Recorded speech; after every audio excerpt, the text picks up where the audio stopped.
नमस्कार नमस्कार, मेरा नाम है राजीव कुमार बजाज यानी आरकेबी और मैं हूं उस वक्त एडवोकेट प्रदीप नंबियार जी के साथ। प्रदीप जी नमस्कार।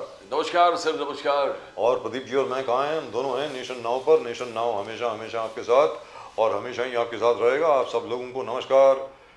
जय हिंद, जय महाराष्ट्र, जय भवानी, जय शिवाजी, वंदे मातरम। वंदे मातरम। भारत माता की जय। जय। जय Hind. And in Chinese knee how to our viewers in Japan, konnichiwa, Pradeep ji. Awaria ko jambo to our viewers in East Africa, South Africa, the continent of Africa, wherever they speak Swahili. And to our viewers in Kerala, swagatam. Yes. And we're getting a lot of viewers, by the way, from Tamil Nadu. Yes, bilkul. Which is fantastic. Yes, Vanakkam yes. to all our viewers in Tamil Nadu. And by the way, that show with Anup Jalota साहब, Yes, yes. जहाँ पर अनूप जलोटा साहब ने कहा कि भाई ये शाहरुख खान साहब को क्या हो गया है, मतलब इतने बड़े आदमी हैं, why is he stooping so low? Sameer Wankhede जी का आप जान जान के मजाक उड़ा रहे हैं, मतलब गलत बात है। आप समीर वानखड़े जी का मजाक नहीं उड़ा रहे, आप क्या है पूरे हिंदुस्तान का मजाक उड़ा रहे हैं, मतलब कि हिंदुस्तान की पुलिस फोर्स का, इन्फोर्समेंट के लोगों का। तो in that show, can you believe it? We had a lot of viewers from Chennai. Yes, yes, yes. I was amazed. Must be Shah Rukh Khan's pull, I suppose. मतलब, so we must thank Mr. Shah Rukh Khan that you got us so many viewers in Tamil Nadu. So nice of you, sir. So fantastic. So today, Pradeep ji, great news. Mr. Modi, the Prime Minister, Mr. Modi, and the Google CEO, rather the Alphabet CEO. Alphabet is the holding company which owns Google, YouTube, and others. There are lots and lots of companies of Google. The Alphabet CEO, by the way, just for your information, the Google CEO. So don't get confused. Sundar Pichai साहब और मोदी साहब ने विशाखापट्टनम में $15 billion की दुनिया की तकरीबन almost सबसे बड़ी जो संस्था है, they've just inaugurated it. उसका उद्घाटन हुआ आर्टिफिशियल इंटेलिजेंस के लिए, which I think is fantastic. Yeah, fantastic. And whatever Prime Minister Modi आधुनिकता की ओर, टेक्नोलॉजीज, नया टेक्नोलॉजीज को जिस प्रकार से इनकॉर्पोरेट करना, स्किल डेवलपमेंट के माध्यम से हमारे नौजवानों को उस टेक्नोलॉजी को एडप्ट कराना, ये एक विजन लेके चल रहा है। आप बोलना तो है ही, पर बोलने के साथ करना, that is most important thing. And he's doing it continuously.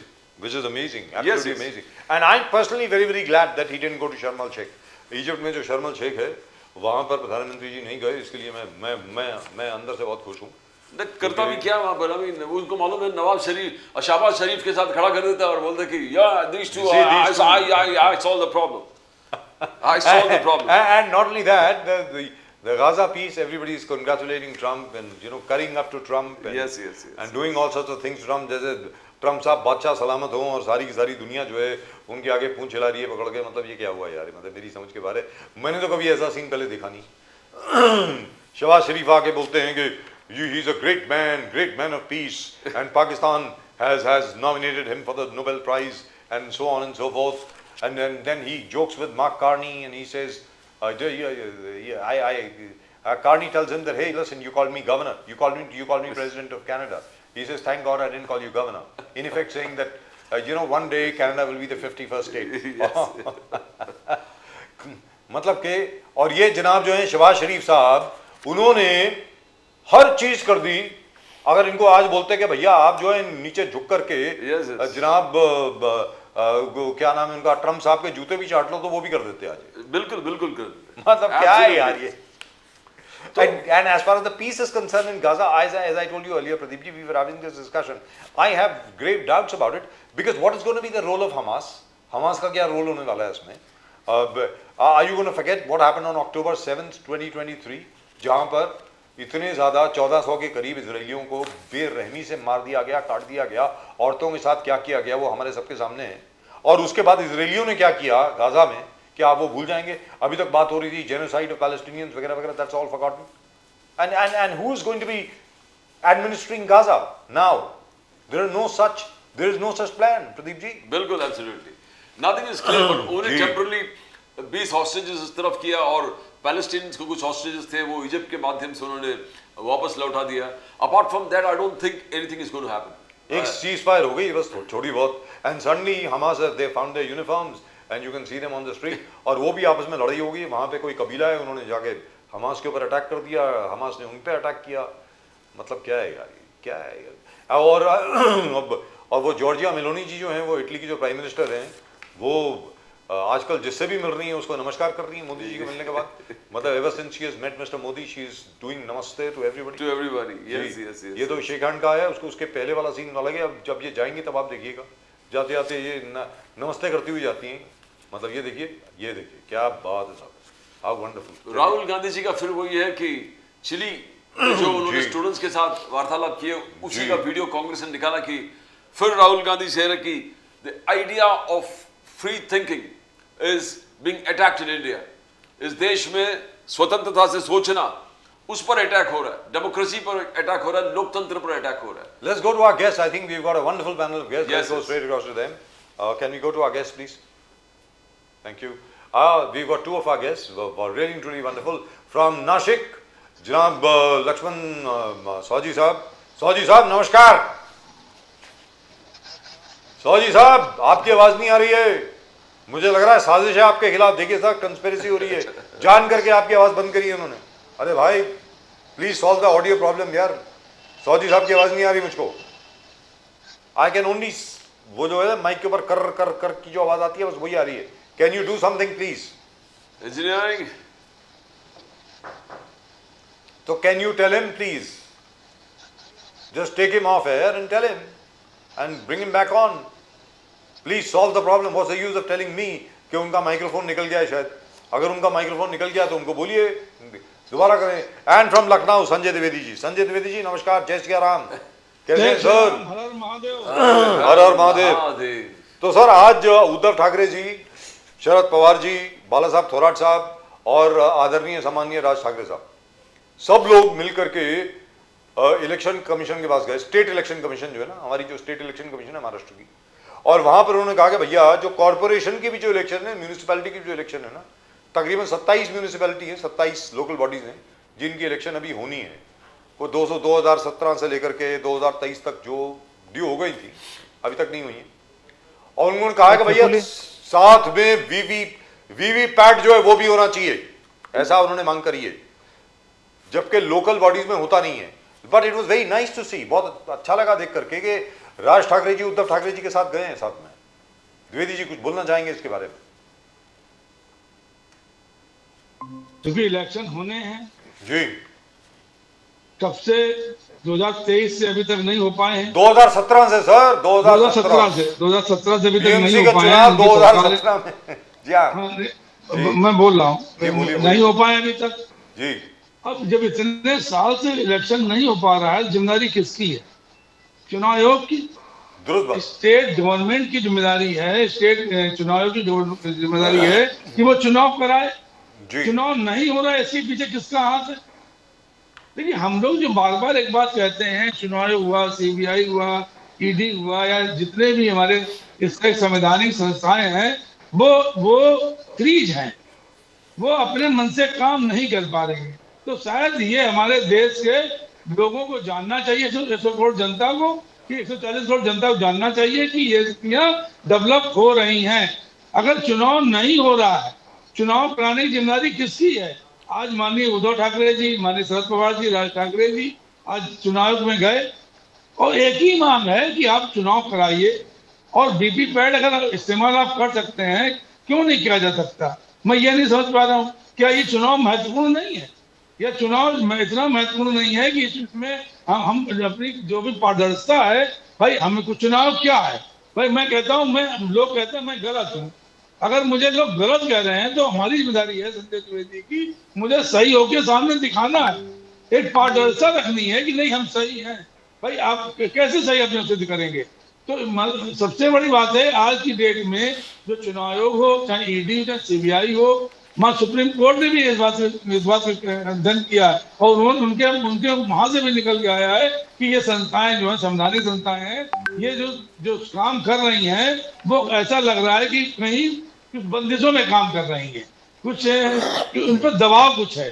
तो जैसे आप देखिए चुनाव आयोग में नहीं सर, द्विवेदी जी आप तो लखनऊ से हैं, आपने तो देखा हुआ है, ये दौर देखा हुआ है आपने कि लखनऊ की जो म्यूनिसिपल बॉडी है उसमें चुनाव नहीं हुए थे न जाने कितने सालों तक. तो क्या था, जब कहीं पर भी चुनाव नहीं होते ना, तो क्या होता है, ब्यूरोक्रेट्स का राज हो जाता है. वेरी फ्रैंकली स्पीकिंग, हर जगह पे जो भी शहर हो, मतलब और ब्यूरोक्रेट्स की, हमारे जो नौकरशाह हैं उनकी हमेशा कोशिश यही रहती है कि इसमें पॉलिटिशियन ना आए, मतलब लोगों का जो रिप्रेजेंटेटिव है, प्रतिनिधि जो है वो ना आए, वेरी फ्रैंकली। और इसमें सब परेशान है, ऐसा नहीं है कि बीजेपी परेशान नहीं है। बीजेपी के जो लोकल लोग हैं, भले वो नासिक में हो जहां से लक्ष्मण सौजी साहब हैं, भले वो पुणे में हो, भले वो लातूर में हो, जहां मर्जी हो, सब परेशान है कि भैया लोग हमारे पास आते हैं अपनी परेशानी लेके, हम जाएं तो किसके पास जाएं, बिकॉज अब हमारा जो एक कानूनी वर्चस्व था वो खत्म हो गया। तो इसकी वजह से आखिर में सुप्रीम कोर्ट ने कहा कि जनवरी 31, 2026 के पहले पहले पूरी प्रक्रिया खत्म हो जानी चाहिए। That is what has happened. तो देखिए बजाज जी, आपकी बात बिल्कुल सही है। जी बोलिए सर। आपकी बजाज सही है। सरकारें क्यों गठित होती हैं? मैं एक सरकार की बात नहीं कर रहा हूँ, चाहे बीजेपी सरकार हो, चाहे कांग्रेस सरकार हो, चाहे सपा सरकार हो, चाहे आने वाले दिनों शिवसेना सरकार बने, मैं सरकारों की बात कर रहा हूँ कि आज की डेट में मुख्यमंत्री जब एकनाथ शिंदे जी थे, उन्होंने बीएमसी से कितने करोड़ रुपए का उनकी एफडी तोड़वाई थी और शायद अपने किसी काम में लगाई थी। ये क्या, ये सही चीज है क्या? बीएमसी की एफडी तोड़वा के अपने काम में लगाना, तो क्या जो वहां ब्यूरोक्रेट्स बैठे थे वो उन्होंने रोका क्यों नहीं इस चीज के लिए? देखिए ये कहना गलत है। ये चीजें बिल्कुल निश्चित है कि ये चुनाव जो होते हैं, लोकल बॉडी के चुनाव होते हैं, ये चुनाव बड़े बड़े विधायकी चुनाव अलग होता है और जो लोकसभा चुनाव होता है उसके परसेप्शन अलग होते हैं, विधानसभा के अलग होते हैं और लोकल बॉडीज के परसेप्शन अलग होते हैं। उस तीनों चुनाव में तीनों चुनाव है, लेकिन तीनों चुनाव का अलग अलग तरीका होता है कि कौन किसको कैसे। संजय द्विवेदी जी 31,628 करोड़ फडणवीस साहब ने जो फ्लड रिलीफ है उसके लिए सैंक्शन कर दिया। महाराष्ट्र के इतिहास में सबसे बड़ा अमाउंट है और हर वर्ग को कवर किया था, हर टाइप के लोगों को कवर किया था, पशु प्राणी हर चीज को उसमें सम्मानित किया था, सम्मिलित किया था। 100 यहां तक की मिट्टी अगर निकल जाता उसको भी सरकार पैसे दे रहा है। मगर उद्धव ठाकरे जी का कहना है कि ये सबसे बड़ा जोक, ये सबसे बड़ा मजाक शेतकरी की तरफ, क्या ये थोड़ा ज्यादा नहीं हो गया कि पैसे भी सरकार इस प्रकार से दे रहे हैं, आप उसको मजाक करके ले रहे हो, मतलब सबसे बड़ा मजाक है किसानों के प्रति? द्विवेदी जी सर, एक मजाक ये भी तो है सर, ट्रांसपोर्ट मिनिस्टर थे माननीय एकनाथ शिंदे, उन्होंने जब जो वहां पे जो ठेका दिया था उसमें उप मुख्यमंत्री थे एकनाथ फडणवीस जी थे, अजीत दादा पवार मुख्यमंत्री थे, और जब देवेंद्र फडणवीस मुख्यमंत्री बनते हैं तो शायद उसकी जांच जो है वो कराते हैं और उसकी जांच का आदेश देते हैं कि साहब नहीं, ट्रांसपोर्ट जो इसमें जो किराए वाले जो मसौदा हुआ है, किराए वाले में क्या हुआ है, उसमें कुछ गड़बड़ी है, उसकी जांच हम कराएंगे। तो क्या जिस समय एक मुख्यमंत्री थे माननीय फडणवीस जी मुख्यमंत्री थे, उस समय क्या रोक नहीं सकते थे क्या कि साहब ये निर्णय गलत हो रहा है? आज दिखाने के लिए आज परिवहन उसकी जांच हो रही है और जांच कहाँ गई उसका आता पता नहीं। तो ये भी तो एक मजाक है सर, तमाम ऐसे मजाक है। एक विधायक को मार दिया जाता है, विधायक सरपंच को हत्या कर दी जाती है, और इनके जो खुद की मंत्री हैं उनकी बेटी वो होती है, मुझे कहना नहीं चाहिए, दिक्कत होती, उन्हें खुद जाना पड़ता थाने में जबकि उनके पास गार्ड भी थे। तो तमाम ऐसी घटनाएं, मैं घटना की बात नहीं कर रहा हूँ, तमाम ऐसी घटनाएं हैं। तो ये क्या चीज दिखाती है सर?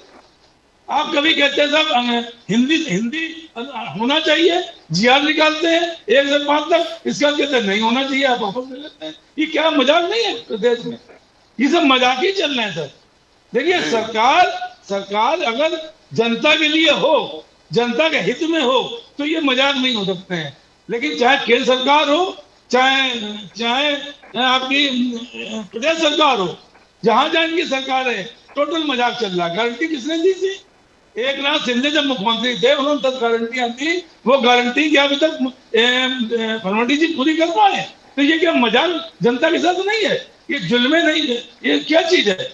आपने उनसे वोट लिया, किस कारण वोट लिया, कैसे वोट लिया? मैं आपकी डिबेट में रहता था, आप कहते साहब लाडली बहना योजना है, उससे इनको बहुत वोट मिलेंगे, शिव भोजन थाली ऐसे इनको वोट मिलेंगे, मुख्यमंत्री तीर्थ यात्रा करा रहे, वोट मिलेंगे, 25 लाख नौकरियां देंगे, वोट मिलेंगे, किसानों के ऋण माफ होगा क्या सर?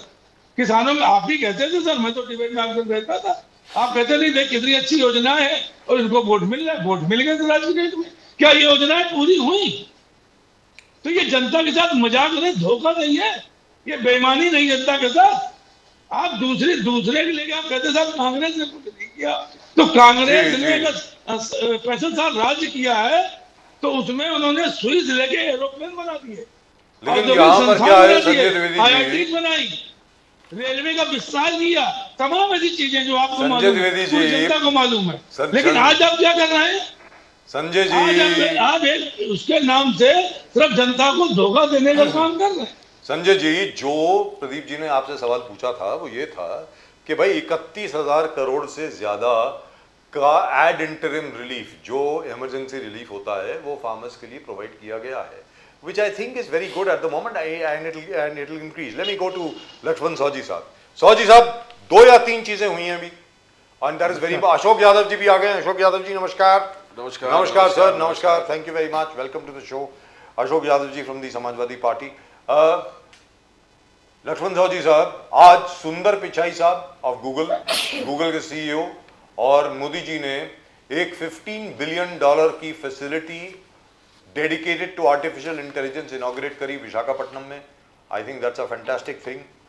नंबर 2, भारत का जो प्रतिनिधि मंडल है वो अमेरिका चला गया है या आज रात को चले जाएगा to finalise the tariff terms, और जिसमें उम्मीद यह है कि जो पेनल्टी लगाई गई है 25% की वो विड्रॉ कर ली जाएगी और रेसिप्रोकल टैरिफ्स जो हैं वो शायद नीचे आ जाएंगे।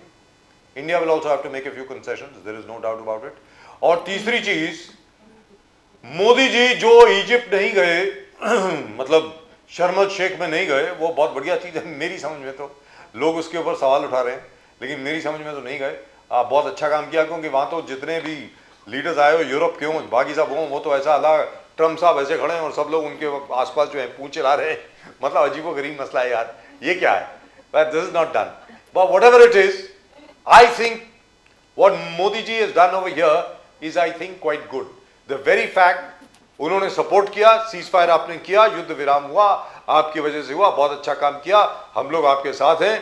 और जान करके कि वो वहां पर नहीं गए, शायद इसलिए नहीं गए कि सामने वाली जो पार्टी है हमास जो है और बाकी सब लोग जो हैं फिलिस्तीन के जो लोग हैं वो तो वहां थे नहीं।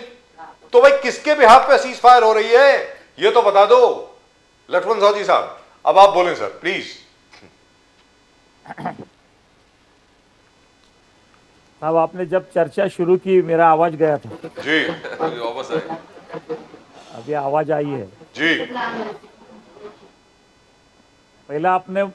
पहला जो मुद्दा आपने चर्चा किया था चुनाव आयोग के बारे में, जो जी जी शिष्टमंडल आज जी मिला जी जी उनको, तो सब उसके ऊपर राजनीति छोड़कर चुनाव आयोग के ऊपर एक चर्चा ऐसी होनी चाहिए जी। ये हमारे देश में जब चुनाव अलग अलग समय पे कहीं ना कहीं तो चुनाव होते हैं, चाहे कोई कोऑपरेटिव का हो, लोकल सेल्फ गवर्नमेंट का हो, असेंबली के हो, सांसद करेक्ट, लोकसभा के हो, इसके जो अलग अलग समय आते हैं। और एक हमने सोचना चाहिए चुनाव आयोग कोई कल तैयार हुई कल्पना नहीं है, नहीं है, बहुत पहले से आया है। जब हमारा जनतांत्रिक ढांचा इतना बड़ी मात्रा में है तो चुनाव आयोग के लिए कोई स्वतंत्र ऐसी रचना स्टाफ या ऐसी कोई नहीं है। जो हमारे अलग अलग डिपार्टमेंट में जो काम करते हैं लोग, वो चुनाव आयोग को चुनाव के लिए दिए जाते हैं। ये इसके बारे में जरा हमको सोचना पड़ेगा। दूसरी बात ऐसी है कि चुनाव आयोग की जो सिस्टम पहले से है उसमें सब प्रावधान रखे हुए हैं। वोटर लिस्ट में नाम डालने से पहले से उसकी जो रचना है वो भी की गई है, और एक 3-3 महीना 6-6 महीना उसकी मुहिम भी चालू रहती है कि अब ये नाम बदलने के लिए ये समय दिया है, एड्रेस चेंज करने के लिए समय दिया है, आपका फोटो बदलने के लिए ये समय दिया है। ये पूरे साल भर कहीं ना कहीं तो ये प्रोग्राम चालू रहते हैं। जब प्रोग्राम चालू रहते हैं, जब उसके तरफ कोई देखता नहीं है, अनदेखा हो जाता है। जितना सीरियसली वो मुहिम होनी चाहिए उतनी वो होती नहीं है। राजनीतिक दल भी हम चुनाव के अवसरवादी हो गए हैं। उसके ऊपर भी जरा एक बार सोचना चाहिए कि जब चुनाव आता है तभी सबको जागरण हो जाता है इसमें। और दूसरी बात ऐसी है कि हमको कोई ना कोई तो फेक नैरेटिव फैलाने के लिए जो हमको मुद्दा लगता है चुनाव में, आजकल काम के ऊपर, विकास के ऊपर, विकास नीति के ऊपर काम, वोट मिलाना चाहिए, मिलना चाहिए, मिलवाना चाहिए, इसके ऊपर चर्चा नहीं होती है, एजेंडे के ऊपर चर्चा होती नहीं है। और विकास काम को बाजू को छोड़कर कोई ना कोई तो फेक नैरेटिव फैलाकर हम चुनाव के सामने कैसे जाएंगे, ये जब जिम्मेदार राजनीतिक दल जब तय करते हैं तो इसकी जनतंत्र की प्रणाली की पूरी चिंता लगी रहती है। हम आगे वाले नस्ल को, आने वाले पीढ़ियों को हम क्या सबक देने जा रहे हैं, उनके सामने क्या आदर्श रख रहे हैं, इसके बारे में कभी ना कभी तो सोचना पड़ेगा। क्योंकि जब भी बिहार का चुनाव, मुझे मालूम है, पुरस्कार वापसी का एक बार माहौल बनाया था कि इंटॉलरेंस, हिंदुस्तान में इंटॉलरेंस है जी, जबकि ये हमारी सरकार आई है।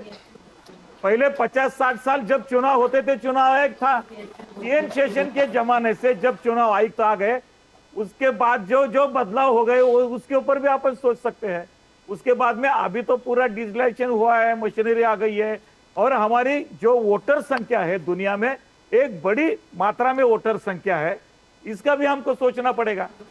राजनीति के बाहर आकर हमको चुनाव, हमारी गवर्नमेंट की एजेंसी है, सिर्फ गवर्नमेंट हमारा नहीं है, इसलिए बदनाम करने का और दुनिया के सामने ये साजिश रखना भी गलत होगा। इसमें बदलाव क्या करने हैं, सुझाव क्या देने हैं, हम हमारे दायरे में कर सकते हैं, लेकिन जब हमारी जीत होती है तो चुनाव आयोग अच्छा है, और हमारी हार होती है तो चुनाव आयोग अच्छा नहीं है। ये लाइन पर ये काम नहीं चलना चाहिए। इसके बारे में भी जरा सोचना पड़ेगा, क्योंकि सब प्रावधान चुनाव में, प्रक्रिया में रखे हुए हैं, और वो प्रावधानों का हम उपयोग करके नहीं लेते हैं। और जो दूसरी व्यवस्था में जो लोग काम कर रहे हैं, ये हमारे ही लोग हैं। जब प्रशासन में, गवर्नेंस में जो काम कर रहे हैं, वो हमारे ही लोग हैं, वो कोई फॉरेन के लोग नहीं है। हम किसके ऊपर टीका करते हैं, किन के ऊपर शक लेते हैं, कौन सी व्यवस्था को हम बदनाम करने जा रहे हैं, ये थोड़ा बहुत उसके बारे में सोचना पड़ेगा। टेक्निकली जो बातें हैं उसके जवाब चुनाव आयोग देने के लिए जिम्मेदार होगा, उसमें सुधार होना चाहिए। जो शक निर्माण हो गए, शक अलग होने चाहिए, दूर होने चाहिए, ये बात बड़ा है। लेकिन हम हारे हैं, इसलिए मशीन खराब है, हम हारे हैं इसलिए चुनाव आयोग मत चोरी का आरोप लगाना, ये कितना सही है, कितना गलत है, इसके बारे में सोचना पड़ेगा। राजनीतिक दायरे से चुनाव आयोग को बाहर लाना चाहिए। राहुल गांधी जी, साहू जी साहब, राहुल गांधी जी का वीडियो फिर कांग्रेस ने वायरल कर दिया है, जहां साउथ अमेरिका जाकर उन्होंने कहा कि जो फ्री थिंकिंग है उस पर हमला हो रहा है इस देश में, भारत देश में आजादी से सोच, आजादी से सोचना, क्रिएटिव थिंकिंग, उस पर हमला हो रहा है, अटैक हो रहा है, दलितों पर अटैक हो रहा है और माइनॉरिटीज पे अटैक हो रहा है। तो किस प्रकार से आप देखते हो? राहुल गांधी जी वही आज वहां पर भी गए हरियाणा में, जहां वो दलित आईपीएस ऑफिसर को सुसाइड हो गया था। तो क्या दलित माइनॉरिटीज अनसेफ है? क्या आरएसएस, बीजेपी लोकतंत्र पर हमला कर रहे हैं? साहू जी साहब, आप आरएसएस से भी जुड़े हो। साहू जी साहब, इसमें बात ऐसी है कि हमारे राजनीतिक दल में रूलिंग पार्टी हो, ऑपोजिशन हो, बोलने के कोई तो एक तरीके तय हुए हैं। हमको विकास नीति पर बोलना चाहिए, जो प्रोग्राम चल रहे हैं उसके बारे में बोलना चाहिए, लेकिन हमको सत्ता हासिल करने के लिए हमको फेक नैरेटिव फैलाने की जो आदत पड़ी है, ये जानी चाहिए। हमको बाहर देश में जाकर प्रेस कॉन्फ्रेंस में ये बताना, ये हमारे जनतंत्र का ये कौन सा एक नया तरीका हो गया है कि हमारे देश का विरोधी दल का नेता, संसदीय नेता देश के बाहर जाकर प्रेस कॉन्फ्रेंस लेकर हमारे देश में ऐसा चल रहा है, ये उनको बताने का, ये उनका मकसद क्या है कि यहाँ की व्यवस्था उनको सुधारनी है या सही में वो यहाँ होता है? अगर यहाँ होता है तो उसके लिए हमको चुनाव ये एक परिणाम होता है, हमारा काम कैसा चल रहा है। जो लोग वोट देकर दल को चुनकर देते हैं वही हमारी निर्णय प्रक्रिया है। बाकी कानूनी तौर पर जो संविधान के आधार पर जो चलता है उसके लिए जो कानूनी है, कोर्ट है, न्यायालय है, है ना, उसके लिए हमारी न्याय व्यवस्था भी है और लोकशाही प्रणाली भी है। ये दोनों को सामने रखकर ही हमको आगे जाना पड़ेगा। इसके दायरे में जो भी आपको करना है हम सब कुछ कर सकते हैं, चाहे विरोधी दल हो या सत्ताधारी दल हो। संविधान के ऊपर विश्वास रहना चाहिए। संविधान चलाने वाले कौन लोग हैं, गवर्नेंस चलाने वाले लोग कौन है, ये कोई हमेशा राजनीतिक दल वाले लोग नहीं होते हैं ना। तो हमारी व्यवस्थाओं को बदनाम करना, ये जो आजकल षड्यंत्र चल रहा है कि लोकसभा चुनाव के समय संविधान खतरे में है, संविधान खतरे, अरे संवैधानिक ढांचे के ऊपर ही चुनाव होते हैं, संवैधानिक ढांचे के ऊपर प्रधानमंत्री होते हैं, संवैधानिक ढांचे के ऊपर राष्ट्रपति का चुनाव होता है, संविधान के ढांचे के ऊपर हर चुनाव आयोग का जो प्रत्याशी चुनने का जो प्रक्रिया है, जो डिक्लेयर हो जाता है, जो रिजल्ट आता है, वो संविधान के आधार पर नहीं होता है। जो आरोप लगाने वाले जो सांसद है वो किस तरह से सांसद है, अगर वो वहां विपक्ष के नेता है तो किस तरह से, संविधान के आधार पर ही है। और रही बात जो आरोप बना रहे हैं, हमको अलगाववाद का चेहरा बनाकर एक दूसरे समाज में एक दूसरे को बांटकर और प्रदूषण फैलाकर, ये बातें अच्छी नहीं होने वाली है। सही ढंग से बोलो, सही ढंग से तुम जनता का विश्वास जो गवा चुके हैं, उनको कहीं ना कहीं से तो सत्ता हासिल करनी है। सत्ता हासिल करने के लिए हमारे पास जो मार्ग है वो चुनाव ही है। जहां आपकी सत्ता है वहां आप क्या कर रहे हैं? कर्नाटक में आपकी सत्ता है कांग्रेस की, राहुल गांधी कर्नाटक के सरकार के बारे में क्या बोलने जा रहे हैं बाहर? जो आरएसएस के ऊपर जिस 4 बार पाबंदी लगा चुके हैं उनके नानाजी दादाजी साहब, उनके हाल क्या हो गए? आरएसएस बंद नहीं हुआ, आरएसएस उल्टा बढ़ते गया। अभी आज जो 4 दिन से जो कर्नाटक में आरएसएस के पाबंदी लगाने के लिए जो चर्चा हो रही है, वो क्या सही है? क्या आरएसएस सही में जातीयवादी संगठन है क्या? आरएसएस में झांक कर देखो, जो 100 साल से दुनिया के पूरे मंच पर 100 साल लगातार विचारधारा के ऊपर चलने वाले कोई संगठन है तो आरएसएस है। अगर वो जातिवादी होती तो उनमें जाकर झांक कर देखना चाहिए, उनके स्वयंसेवक कौन से जाति के हैं, कहां देश के हैं। जो फुल टाइमर जो निकालते हैं उनकी जाति पूछकर प्रदेश में भेजा नहीं जाता है, जाति पूछकर उनको जिम्मेदारी नहीं दी जाती है। ये संघ को समझ के लेना चाहिए। संघ, हाँ, कोई हमको उनके ऊपर टीका, जनतंत्र में लोकशाही में हमको किसी के ऊपर टीका करने का अधिकार है, लेकिन जो है, जो जगह है तय की हुई है, समय है, कोई भी समय पे कोई भी मुद्दा निकालना, कोई भी जगह पे कोई भी मुद्दा निकालना और वातावरण खराब करने का, ये जो अभी तंत्र चल रहा है ये सही नहीं है। Right, so let me go to press conference लेकर राहुल गांधी क्या दिखाना चाहते हैं? Correct. So I am so sorry there is nobody from the Congress here who could answer that question. But let me go across to Ashok ji. Ashok ji, sir आप ये बताएं, एक economic indices में उत्तर प्रदेश जो है बार बार बहुत आगे दिख रहा है। You know, second largest GDP पूरे हिंदुस्तान में, महाराष्ट्र के बाद उत्तर प्रदेश का नाम आ गया सर। तमिलनाडु को भी आप ओवरटेक कर गए। और उसके अलावा प्रदीप जी क्या कैपेक्स में नंबर 1, कैपेक्स में नंबर 1 आज का फिगर आया है, कैपिटल एक्सपेंडिचर में नंबर 1 उत्तर प्रदेश। सर आपको प्रोग्रेस दिख रही होगी वहां पे उत्तर प्रदेश में? सर आप तो यूपी से, बताइए अशोक यादव जी। देखिए, हम राजीव जी, हमारे यहाँ आजमगढ़ के बगल में एक गोंडा एक है, वहाँ पे एक कवि हुआ करते थे, अडम गोंडवी जी। उन्होंने बड़ी अच्छी कविताएं लिखी हैं। और जो आपने सवाल पूछा उस पर एक कविता उन्होंने लिखी थी कि तुम्हारी फाइलों में गाँव का मौसम गुलाबी है, तुम्हारे दावे झूठे और आंकड़े किताबी। ये फाइलों में गांव का मौसम गुलाबी, फाइलों में बस उत्तर प्रदेश की अगर इकोनॉमी देखा जाए तो मैं इतना बता दूं कि आज तक इतना ज्यादा लोन उत्तर प्रदेश के ऊपर कभी नहीं था। लगभग, मैं कुछ फिगर भूल रहा हूं, अभी बता दूंगा आपको, अभी तक ऐतिहासिक रूप से इतना लोन, इतना ऋण कभी उत्तर प्रदेश पर था नहीं। प्रति व्यक्ति के ऊपर लगभग 30,000 रुपए का ऋण है प्रति व्यक्ति के ऊपर। तो स्थिति बहुत खराब है उत्तर प्रदेश का। आप देखिए, न सिर्फ उत्तर प्रदेश बल्कि पूरे हिंदुस्तान की स्थिति अगर आप देखिए, जब आजादी के बाद से लेकर के 2014 तक टोटल हिंदुस्तान के ऊपर 55 से 60 लाख करोड़ का विदेशी ऋण था, जो कि आज 187 लाख करोड़ का विदेशी ऋण हो गया। और सरकार कहती है कि India is one of the 4th largest economy. 4th largest economy ऋण के ऊपर, मतलब आप 4 गुना ऋण बढ़ा दिए देश के ऊपर। और आप कहते हैं कि India is one of the fourth largest economy, और अगर आप हम पर कैपिटा इनकम बात करेंगे तो कहेंगे नहीं जनसंख्या ज्यादा है। तो सारी चीजें वो फाइलों में गांव का मौसम गुलाबी है और कुछ नहीं है। और Uttar Pradesh Sir, I have the figure right here. The expected debt for financial year 25-26 is about 9.03 lakh crore. और अभी तक जो फिगर्स आ चुके हैं 2024 के 2024-2025 के, तो the debt is 7.7 lakh crore उस साल के 2024 से लेकर 7.7 लाख करोड़ का बकाया है उत्तर प्रदेश के ऊपर अभी तक जो पब्लिश्ड फिगर्स हैं। और अगले साल का जो फाइनेंशियल ईयर जो स्टार्ट हुआ 1 अप्रैल को इस साल, वो इन ऑल लाइकलीहुड वो क्रॉस कर जाएगा 9 लाख करोड़ से। अब आप बोलें सर, प्लीज गो अहेड। बिल्कुल बिल्कुल, थैंक यू। आपने आंकड़े दिए, मैं थोड़ा मिस कर रहा था। ये आंकड़े जो आपने दिए बिल्कुल सटीक है। 9 लाख करोड़ का जो एक्सपेक्टेड फिगर है, जो स्पीड चल रही है डेट की, वो उसके हिसाब से 9 लाख करोड़ होने वाला है। तो अब ऐतिहासिक ऋण उत्तर प्रदेश पे है। जॉबलेसनेस का बिल्कुल एक्सट्रीम है। सरकार कहती है 3% हमारे यहाँ अनएम्प्लॉयमेंट रेट है। 3% अनएम्प्लॉयमेंट रेट का मतलब कि 100 में से 97 लोगों के पास जॉब है, 3 लोग जॉबलेस हैं। तो ये आंकड़े उत्तर प्रदेश की सरकार के फाइलों में है। तो फाइलों में गांव का मौसम गुलाबी है, उसमें कहीं कोई बात नहीं है।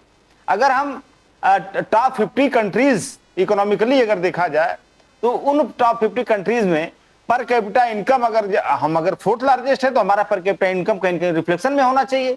लेकिन यहाँ भी हम लगभग 125 के लमसम है। तो ये सारी चीजें हैं जो जीडीपी, जो देखिए जो अर्थव्यवस्था भारत की है राजीव जी, वो अर्थव्यवस्था मुश्किल से 10% लोगों की है। वो 10% लोगों की जेब का इकोनॉमी रिफ्लेक्ट हो रहा है, वो आम आदमी का नहीं है। आम आदमी के तो इकोनॉमी सबसे कम है। 82 करोड़ लोग 370 या कितने रुपए कमाते हैं पर डे। तो ये आंकड़े सारी सर बहुत ज्यादा लोग हैं ना हमारे सर, 150 करोड़ से ज्यादा हैं। और बाय द वे जो आप पर कैपिटा डेट की बात कर रहे थे ना कि उत्तर प्रदेश के या तो 37,500 रुपए। जी अशोक यादव जी, एनसीआरबी डाटा जो आया है, Dalit woman 12 every day being rape और मैक्सिमम रेप कैपिटल हो, क्राइम कैपिटल बन गया हमारा उत्तर प्रदेश। सबका कहना है, राहुल गांधी जी ने कहा रायबरेली जो दलित का मर्डर हुआ, मारा गया, उनको 50 लाख कॉम्पनसेशन मिलना चाहिए। राहुल गांधी जी आगे जाके अखिलेश यादव जी जो बार बार कह रहे हैं कि दलित अल्पसंख्यक बहुत तकलीफ में रह रहे हैं यहां पर, वो टोटली है। जब चीफ जस्टिस ऑफ इंडिया पर जूता फेंका गया, पूरे देश में एक प्रतीक था। अखिलेश यादव, राहुल गांधी जी का कहना कि दलित यहां पर सेफ नहीं है। इस पे क्या राय है आपका? क्या ये सही, किस प्रकार से देखते हो आप? क्या दलित सचमुच से अनसेफ है? एक second. I think he's getting a call, Pradeep ji. He's got a lights gone. Oh, maybe the lights have gone. Well, that says something. After all, he's in Azamgarh. But the only thing is, sir, I'll be very frank with you. क्या है कि हर बार जब भी GDP growth की बात होती है ना प्रदीप जी, और हर एक कोई बोलेगा यार राजीव बजाज तो चड्डी वाला है, खाकी चड्डी है, संगी है, वगैरह वगैरह, बोलने दो, मुझे कोई फर्क नहीं पड़ता। मैं क्लियर कट बोल रहा हूं, जब आपकी आबादी इतनी बड़ी, सर 150 करोड़ की आबादी है, 150 करोड़ की आबादी में at the moment our GDP is growing at about 6.8%. We need to grow at about 12 to 13% for it to reflect in per capita. अब आप बोलिए यादव जी, प्लीज बोलिए। क्या दलित और अल्पसंख्यक इस देश में किस प्रकार से रह रहे? राहुल गांधी जी, अखिलेश यादव जी प्रश्न उठाए कि वो इक्वल सिटीजन नहीं है, दिख रहा है। जब जूता फेंका गया है सीजीआई पर, वो पूरे देश में एक मैसेज गया कि दलित यहां पर सेफ नहीं है। किस प्रकार से देखते हो आप? देखिए, मैं तो क्या पूरा उत्तर प्रदेश समेत पूरा हिंदुस्तान इस बात को महसूस कर पा रहा है, जो 1818 ईस्वी के पहले जो बाबा साहब अम्बेडकर जी ने अपनी किताब में भी लिखा था कि जिस तरह से पेशवाओं के राज में, आपके महाराष्ट्र की ही बात है कि दलितों के गले में हाड़ी बांधी जाती थी तो पीछे झाड़ू बांधा जाता था। तो ये वही स्थिति लौट के आज फिर आ रही हिंदुस्तान में, क्योंकि ये जो व्यवस्था जिन लोगों ने थोपा था हिंदुस्तान के दलितों के ऊपर, आज वो लोग सत्ता में है। तो कहीं ना कहीं वो व्यवस्था चलाने वाले, उनकी मानसिकता वाले लोग आज सत्ता में है। आप देखिए, पूरे यूपी की बात अगर कर लिया जाए तो एनसीआरबी के डेटा ही बता रहा है कि दलित उत्पीड़न सबसे ज्यादा है। अगर आप देखिए, जो भारतीय जनता पार्टी कहती है कि हम राष्ट्रपति ये बना दिए, हमने प्रधानमंत्री ओबीसी से दे दिया, राष्ट्रपति हमने अनुसूचित जनजाति से दे दिया, ये हमने एससी कम्युनिटी से दे दिया। ये these all things are only symbolically, ये सिंबॉलिक मैसेज देने के लिए भाजपा ऐसा करती है। आपको जीता जागता उदाहरण अगर देखना हो तो आप हरियाणा में देख लीजिए, वहां का मुख्यमंत्री पीडीए, वहां जो आईपीएस अधिकारी ने सुसाइड किया सामंतवादियों के जाति उत्पीड़न से, वो आईपीएस अधिकारी भी पीडीए। लेकिन उस पीडीए मुख्यमंत्री के पास ये पावर नहीं है कि वहां का जो सामंतवादी व्यवस्था के तहत जो डीजीपी वहां का है सत्यजीत कपूर, उसके ऊपर एक्शन ले ले। तो आप सिंबॉलिकली मुख्यमंत्री आप दिखा रहे हो कि हाँ हमने मुख्यमंत्री जो है दलित समाज से बना दिया, लेकिन वो दलित समाज के मुख्यमंत्री के पास कोई पावर नहीं, ही इज पावरलेस। वो अपने डीजीपी को न तो ट्रांसफर कर सकता, न तो उसके ऊपर कोई एक्शन ले सकता। तो बड़ा हो हल्ला होने के बाद उसको जबरिया छुट्टी भेजी गई। आप देखिए जो सीजेआई के ऊपर जूता उछालने वाला व्यक्ति राकेश किशोर, उसने क्या कहा? उसने कहा कि सीजेआई साहब ने जब बुलडोजर कल्चर का, बुलडोजर के ऊपर उन्होंने जो टिप्पणी किया था, उस टिप्पणी से मैं आहत था। तो वो विचारधारा उसको कहां से मिल रही है कि जो सीजेआई को एक दलित के रूप में देख रहा है, वो सीजेआई को सीजेआई के रूप में नहीं देख रहा है। वो कहीं भगवान विष्णु का मामला जोड़ रहा है उसमें, वो कहीं बुलडोजर का मामला जोड़ रहा है उसमें। मतलब ये भारतीय जनता पार्टी या योगी सरकार की आइडियोलॉजी उसके दिमाग में, सॉफ्टवेयर उसके दिमाग में भरा हुआ है, उसी सॉफ्टवेयर के तहत तो एक्शन ले रहा है। तो ये सारी चीजें इस देश में ये बता रही हैं कि दलित उत्पीड़न खास तौर से उत्तर प्रदेश में हाईएस्ट है, सबसे ज्यादा है। यहां पर आप देखिए योगी जी की सरकार में 69,000 शिक्षक भर्ती वाला कांड अभी तक चल रहा है, और इस 69,000 शिक्षक भर्ती वाले कांड में राष्ट्रीय पिछड़ा वर्ग आयोग, उसके बाद हाई कोर्ट, सभी लोगों ने माना कि आरक्षण की चोरी हुई है, पिछड़ों दलितों का आरक्षण लूटा गया है। लेकिन यहाँ पर मैं आपसे चाहूंगा सर एक चीज के ऊपर जरा आप बात करें प्लीज। सर अशोक यादव जी हमारे मुख्यमंत्री हैं मध्य प्रदेश के, मैं चाहूंगा कि पता नहीं शायद लक्ष्मण साहू जी साहब को शायद मालूम ना हो, लेकिन मालूम कैसे नहीं होगा क्योंकि मोहन यादव जी भी पुराने आरएसएस के हैं। सर मोहन यादव जी ने दलित आरक्षण और ओबीसी आरक्षण को लेकर के कुछ नए कदम उठाने चाहे, ओबीसी आरक्षण को लेकर के उन्होंने कहा कि भाई इसको स्ट्रेंथन करना चाहिए, जो जो पोस्ट अभी तक फिल नहीं हुई हैं उनको फिल कीजिए।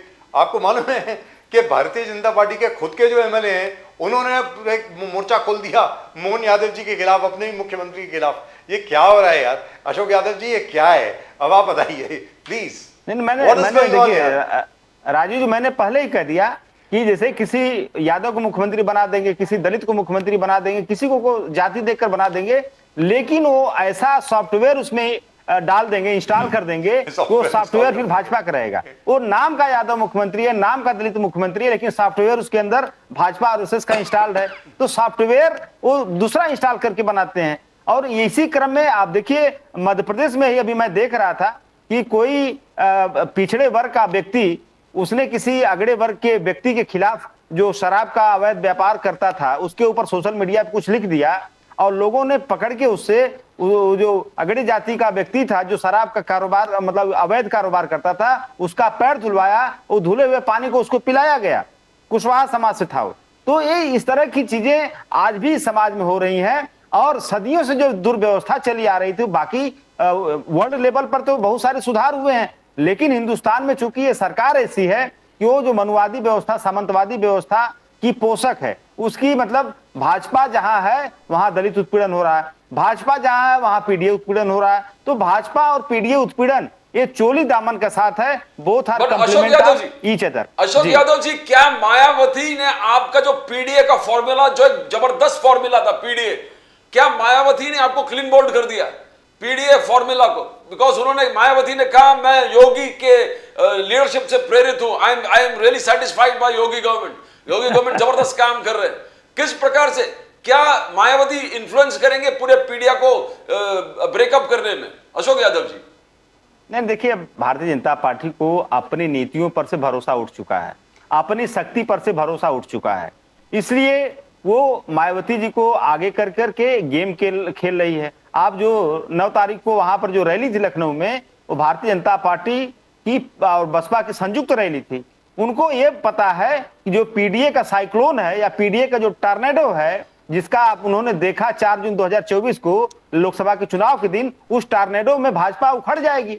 अब उस टार्नेडो को कंट्रोल करना, उस टार्नेडो की शक्ति को कम करना है, तो उसमें बीएसपी को आगे करेंगी, वो एसपी के हैं ओम प्रकाश राजभर को आगे करेगी, तमाम इस तरह के पिछड़े समाज, दलित समाज के नेताओं को आगे करेगी। लेकिन पीडीए समाज यूनाइट है, वो जान रहा है कि हम अगर यूनाइट रहेंगे तभी ये सामंतवादी सरकार को हटा सकते हैं। आपको एक छोटी सी स्टोरी है, जंगल में कुल्हाड़ी से जंगल काटा जा रहा था। हमारे यहाँ यूपी में बड़ी कहानी चलती है कि कुल्हाड़ी से जंगल काटा जा रहा था, और जंगल ये सोच के जंगल के पेड़ खुश थे कि कुल्हाड़ी में लगी हुई लकड़ी तो हमारे ही समाज की है।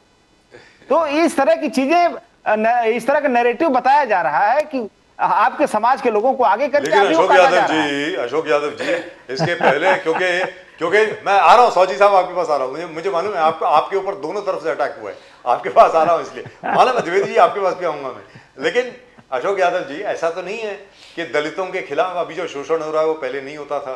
सर मैं तो जैसे 1000 बार बोल चुका हूँ, 1982 से मैं जर्नलिस्ट हूँ, मैंने तो न जाने क्या कुछ देखा है। यहाँ महाराष्ट्र में भी मौत मांगे परिवार के साथ क्या हुआ हम सब ने देखा है। उसके बाद ना जाने किस किस जगह पे, भीड़ में, लातूर में, और पता नहीं, ये कहानी तो सामने आती नहीं है, मैं जान करके उसके बारे में बात नहीं करता हूँ क्योंकि मेरी आंखें भर आती हैं, उसके बाद मैं बोल नहीं पाता हूँ उसके बारे में। सीधी सादी बात है सर, गढ़चिरौली के पास एक जगह है सर, वहाँ पर जिस प्रकार दलितों का शोषण हुआ, लक्ष्मण सौजी साहब जानते होंगे, पूरे गांव के साथ क्या हुआ। कांग्रेस की सरकार हुआ करती थी, और तो और छोड़िए उनको आज तक, लक्ष्मण सौजी साहब आज तक उन लोगों को इंसाफ नहीं मिला है। मतलब ये ऐसा कोई नई चीज तो है नहीं, ये तो हजारों साल से चली हुई आती हुई प्रथा, इसमें टाइम तो लगेगा। लेकिन मैं आपसे जानना चाहता हूं सौजी साहब, हर बार जब भी कुछ होता है सीधी सादी बात आपके ऊपर आती है कि ये आप लोग आ गए, आरएसएस आ गई है इसलिए उन्होंने करवाया, आरएसएस आ गई इसलिए उन्होंने करवाया। मुझे तो ताज्जुब होता है कि वही उद्धव ठाकरे जी, सर मुझे तो एक जमाने में अंकल बुलाया करते थे, मैं तो उनके पिताजी का बड़ा अच्छा दोस्त था। बाला साहब ठाकरे तो मेरे बहुत अच्छे दोस्त थे, एक बार नहीं न जाने कितनी बार, 16 बार इंटरव्यू किया होगा मैंने उनका, मेरे घर में कितनी बार आए मैं उनके, और कोई हफ्ता ऐसा नहीं जाता था कि बाला साहब ठाकरे के साथ मैंने शाम ना बिताई हो। एक हफ्ता भी नहीं गया, except for the last 2 years जब वो बहुत बीमार थे। आपके सामने बात रख रहा हूं, आज तक जो मेरा इंटरव्यू है बाला साहब ठाकरे का, वो it is considered one interview where he has spoken his heart out. आज तक जो आप आरएसएस के साथ रहे, अब सडनली आरएसएस विलेन बन गई, मतलब ऋषि कपूर से प्रेम चोपड़ा बन गई आरएसएस, ये क्या हुआ यार? अब आप बोले लक्ष्मण साहू जी साहब, ये क्या है, बोलिए साहब। भारतीय जनता पार्टी का सही दिशा स्पष्ट नीति है। भारतीय जनता पार्टी 50-60 साल से जब से राजनीति में है, अपने अपने बहुत भक्कम आधार और बलबूते पर खड़ी हुई है। आज हम 11 साल से सत्ता में है, लेकिन 50 साल हम सत्ता में विरोध में रहकर जिस तरह से संविधान के ऊपर भरोसा रख के, लोकतंत्र पर विश्वास रखकर जो हमने चलाई है 50 साल पार्टी, हमने लोगों का दिल जीत लिया है। जब जनता हमारे साथ आई है, इसलिए तीसरी बार सत्ता हमें मिली है। इसलिए अभी विरोधी दल वाले जब सत्ता में जहां थे, उनकी छवि क्या हुई है, उन्होंने तरह अंदर झांक कर देखना चाहिए। अभी उनको जातीयवाद का आधार लेकर और फेक नैरेटिव फैलाकर राजनीति में जिंदा रहना पड़ता है। ये विकास के कामों के ऊपर इनके भरोसा उड़ गया है, क्योंकि विकास नीति अगर वो चलाते थे तो हमको यश नहीं मिलता था। इन्होंने ये सोचना चाहिए, यूपी की सरकारें कितनी आई कितनी गई, किस तरह से सरकारें चलाई इन्होंने, कैसे कैसे माजरे हो गए। जो हमारी भारत की सांस्कृतिक धरोहर है उसके साथ खिलवाड़ करने के बाद इनके ऊपर ऐसा वक्त आया है, ये उन्होंने मानना चाहिए। और अभी जो विचारधारा मजबूत होने जा रही है, जब हम दुनिया के सामने भारत का सिर ऊंचा होकर हर क्षेत्र में जब हम लंबी छलांग मार रहे हैं, हर क्षेत्र में हम जीत रहे हैं, हम युद्ध सामग्री में आगे जा रहे हैं, हमारे जीडीपी पे हम आगे जा रहे हैं। जो आज अफगानिस्तान हमारे यहाँ आकर हमारे साथ कैसे रिश्ते जोड़ना चाहता है, दुनिया के 156 देशों ने हमारे यूनो का सदस्यत्व मंजूर कर लिया। यह सोचना चाहिए, जब तरक्की हो रही है देश की तो इनके पेट में दर्द हो रहा है, अभी ये आगे जाते नहीं है और हमको सत्ता मिलती नहीं है। इसलिए फेक नैरेटिव फैलाकर और जातीयवाद का आधार लेकर ये अभी जिंदा रहना चाहते हैं। हम सब जाति भूलने के लिए, सब एक सर्वधर्म संभाव, सब साथ में रहने के साथ हम जुड़कर सबका साथ, सबका विकास, सबका विश्वास और सबका प्रयास, ये सब मंत्र लेकर हम जब चल रहे हैं, एक भारत श्रेष्ठ भारत लेकर हम जब चल रहे हैं, जब कोई भी जातिवाद मानने वाली, जब आरएसएस को ये जातिवादी ठहरे थे, तो इतने कितने नीच और पापी लोग हो सकते हैं जो आरएसएस को जातिवादी ठहराते हैं। कभी अंदर जाके, एक तो डिसिप्लिन इनको मालूम नहीं, इनको सरकार आने के बाद इनको लूटने का मालूम है देश को, इनको जातिवाद करने का, बस जातिवाद और सरकार चलाकर लूट, भ्रष्टाचार, इसके बुनियाद पर जो दल खड़े हुए हैं, उन्होंने आज की सरकार ऐसी है, भारत में ऐसा चलता है, ये बोलकर जिंदा रहने की उनका आखिरी सांस ले रहे हैं।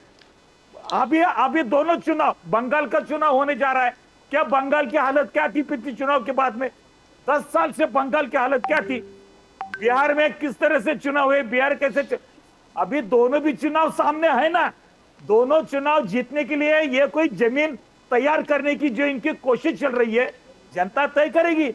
जनता को मालूम है कौन ईमानदारी से काम करता है, कौन देश के लिए काम करता है, और कौन खुद के तुमड़ी भरने के लिए, जो लूटने के लिए कौन आने वाले हैं। जिनके हाथ में सत्ता थी, जिनके हाथ में बागडोर थी, उन्होंने किस तरह से चलाया लोग अच्छी तरह जानते हैं। और मोदी जी के ऊपर एक भी दाग नहीं है। मोदी जी के ऊपर, नेतृत्व के ऊपर विश्वास रखकर जनता आजकल मतदान करती है। देश किस दिशा से, देखो लोकसभा के चुनाव में जॉर्ज सोरोस जैसा फॉरेनर फंडिंग के वजह से 50 सीटें इनको भ्रष्टाचार करने को मिल गई, और ये वोट चोरी की बात करते हैं, वोट चोरी की बात करते हैं। चाहिए इनको, जो विदेश में जो सत्ता चला रहे हैं, जिनको हमारे देश के ऊपर शासन चलाना है, उनको शरणागति पकड़कर उनके साथ जाकर उनके पैसे के ऊपर मस्ती करके ये चुनाव को सामने गए थे। ये भारतीय लोकतंत्र के ऊपर विश्वास रखकर इस चुनाव में सामने नहीं गए हैं। सबको, दुनिया को सबको मालूम है। साहू जी साहब, मगर जो अभी अटैक हो रहा है, संविधान खतरे में, फेक नैरेटिव फैलाकर ये नीच लोग 50 सीटें जीत पाए। ये हमको हराने की ताकत, जनता जब हमारे साथ है, हमको इनका डर नहीं लगता है। आज चुनाव सामने जा रहे, बिहार में और पश्चिम बंगाल में इन्होंने कितनी भी अभी तरकीब चलने दो, जनता हमारे साथ है। जनता, मगर साहू जी साहब, बिहार में जनता पार्टी अलायंस, बिहार में आपका शायद फॉर्मूला, चुनाव के जब नतीजे आ जाएंगे, इनके चेहरे आपका फॉर्मूला पर चैलेंज हो गया। मोदी साहब, साहू जी साहब, मोदी साहब ने 7,500 करोड़ को बदनाम करने का, साहू जी साहब करने का, जातिवाद फैलाने का, साहू जी साहब मोदी जी के मन की बात सुना रहे हैं, सुनिए। साहू जी साहब, कुछ नहीं होने वाला है। साहू जी साहब, बिहार में 7,500 करोड़ मोदी साहब ने तो ऐलान कर दिया था महिला सशक्तिकरण के लिए, महिलाओं को रोजगार प्रोवाइड करने के लिए। मगर वहां इंडिया अलायंस की तरफ से ने जिस प्रकार से तेजस्वी यादव ने बोला हर घर में मैं एक सरकारी नौकरी दूंगा, यह क्या रेवोल्यूशनरी है? ये रेवोल्यूशनरी है बिकॉज अपबीट है। उस ऐलान के बाद तो पूरे इंडिया अलायंस अपबीट है, बोले अवध में गया मगध में भी जाएगा। किस प्रकार से देखते हो साहब? जब इनके पास सत्ता थी, जब इनको यह करने से किसने रोका था? जब इन्होंने क्यों नहीं किया? आज चुनाव आए हैं और हमको सत्ता चाहिए, इसके लिए सब ये चल रहा है ना उनका। या अगर लोगों की उनको चिंता होती तो पहले जब राबड़ी देवी मुख्यमंत्री थी बिहार की, उनके घर में सत्ता थी, लालू प्रसाद जी मुख्यमंत्री थे, कांग्रेस के साथ में सेंट्रल गवर्नमेंट में सत्ता में थे, 10 साल मनमोहन सिंह की सत्ता। अभी ये हमारे यादव साहब बोल रहे थे राजस्थान का मुख्यमंत्री कैसे काम करते हैं उनके हाथ में। अरे साहब, मनमोहन सिंह ने जो सत्ता थी, पंतप्रधान बोल के वो थे देश के। कोई दुनिया में कोई ऐसे प्रधानमंत्री नहीं हुए कि राजनीतिक दल के नेता देश चलाते थे और कठपुतली जैसा हमारा प्राइम मिनिस्टर बाजू को खड़ा रहता था। ये पूरी दुनिया ने देखा है। Right, so let me ask Ashok Yadav साहब, क्या प्रधानमंत्री आई.के. गुजराल को बनाया था? क्या किया था आई.के. गुजराल ने? आई.के. गुजराल की वजह से कांग्रेस ने, सोनिया गांधी ने क्या किया? जो रॉ के ऑफिसर के नाम पूरे उनके बताकर उनको मार डालने के लिए बोला। ये तुम्हारी राष्ट्र नीति है, ये धर्म नीति है। सर उस पे इंक्वायरी कीजिए ना, हम तो कब से बोल रहे हैं। प्राइम मिनिस्टर सर उस पे इन्वेस्टिगेशन कीजिए। और उनको साथ देने वाले, उनके साथ देने वाले यूपीए के जो दल है ना, शर्म आनी चाहिए उनको। सर उस पे इन्वेस्टिगेशन कीजिए ना। सत्यानाश करने के बाद आज जो सबको अच्छी जेल में सरकार चल रही है, डालिए। उसको बेकार बोल रहे हैं। सर, हमारी सबको व्यवस्था को डालिए ना बदनाम जेल कर रहे हैं। में। अरे भ्रष्टाचार में पूरी डूबी हुए पूरे खानदान। चलिए लक्ष्मण साहू जी इनको साहब, देश वेरी चाहिए, गुड। इनको राज चाहिए। चलिए लक्ष्मण साहू जी साहब, मैं तो पता नहीं कब से बोल रहा हूं, मैं इसी की बात नहीं कर रहा हूं, मैं तो ऑपरेशन ब्लू स्टार की भी बात कर रहा हूं। उसके लिए तो मैं भी जेल जा चुका हूं। ऑपरेशन ब्लू स्टार में कौन कौन से हमारे ऑफिसर इन्वॉल्व थे, पिंडरा वाले और उसके लोगों को आम सप्लाई करने में पूरी लिस्ट छापी थी मैंने। तो एक एक कम्युनिकेशन अंदर का छापा था। आपकी सरकार उसके बाद 2 बार आ चुकी, 4 बार आ चुकी है, आपने कुछ नहीं किया उसके बारे में। अंदर डालिए ना, सबको डरते क्यों हैं? और दूसरी चीज है जो ब्रुक्स हैंडरसन रिपोर्ट है 1962 वॉर पे, अभी तक आपने रिलीज नहीं करी है। आपने प्रॉमिस किया था आप रिलीज करेंगे, अभी तक नहीं रिलीज करी है। Why? What are you afraid of? इसमें डर की क्या बात है? मैं तो सीधी बात बोल रहा हूं, इसमें डर की तो कोई बात ही नहीं है। कौन कौन नाराज हो जाएगा? रशिया नाराज हो जाएगा, अमेरिका नाराज हो जाएगा, होने दो सर। इंडिया इज इंडिया, सीधी बात है। और जहां तक गुजराल साहब की जो आपने बात करी है, मैं आपके साथ खड़ा हूं सर, सारी दुनिया आपके साथ खड़ी है। वो उसमें आप इन्वेस्टिगेशन कीजिए और जो गिल्टी पार्टी से अंदर डालिए उनको। प्रदीप जी। द्विवेदी जी, आज उद्धव ठाकरे जी ने बहुत जबरदस्त बात कहा। बोले कि मैं इसलिए कहता हूं कि आपका फ्लड रिलीफ एक मजाक है। मैं देवेंद्र फडणवीस जी को चैलेंज करता हूं कि दिवाली से पहले जो जिसका जमीन भी एकदम फ्लड्स में चला गया है, उनको 1 लाख रुपया एक्स टेम्पो आप ग्रांट कीजिए दिवाली से पहले। तो मैं आपको समझ सकता हूं कि आपका फ्लड रिलीफ पैकेज जो है वो सक्सेस है, नहीं तो फिर मजाक है। क्या आपको लग रहा है देवेंद्र फडणवीस जी करेंगे क्या? 1 लाख रुपया उनके अकाउंट में जाएगा दिवाली से पहले? द्विवेदी जी। प्रदीप जी, जिस तरह से उन्होंने 10 गारंटियां रिलीज की थी, जबकि चाहते तो ऋण माफ, जब सरकार में थे, एकनाथ शिंदे सरकार में थे, तो ऋण माफ कर सकते थे। लेकिन उन्होंने जुमला दिया कि साहब हमारी सरकार दोबारा बनेगी तो मैं ऋण माफ करूंगा। ठीक है, इन्होंने जो भी आज कहा है, 3 महीने बाद 2 महीने बाद मालूम चल जाएगा इन पे इन्होंने कितना कार्य किया। मैं दूसरी बात बताता हूँ, अभी हमारे सऊदी जी ने कहा संविधान पर हमें भरोसा है। तो संविधान पर अगर भरोसा है, इस 75 साल में, 60 साल में दूसरे सरकारें रही हैं, अभी आपकी 11-12 साल सरकार है, लेकिन किसी ने किसी की पार्टी तोड़ के मुख्यमंत्री नहीं बनाया, या पार्टी विधायक तोड़ के उनको मुख्यमंत्री, आसाम के मुख्यमंत्री जो बने वो कांग्रेस से आए। आपने मध्य प्रदेश में तोड़फोड़ की, हर जगह आपने तोड़फोड़ की। तो संविधान में क्या लिखा है? आप कहेंगे नहीं साहब तो अपने आप आए थे। अरे भाई, तो आप लालच क्यों दे रहे हैं उनको?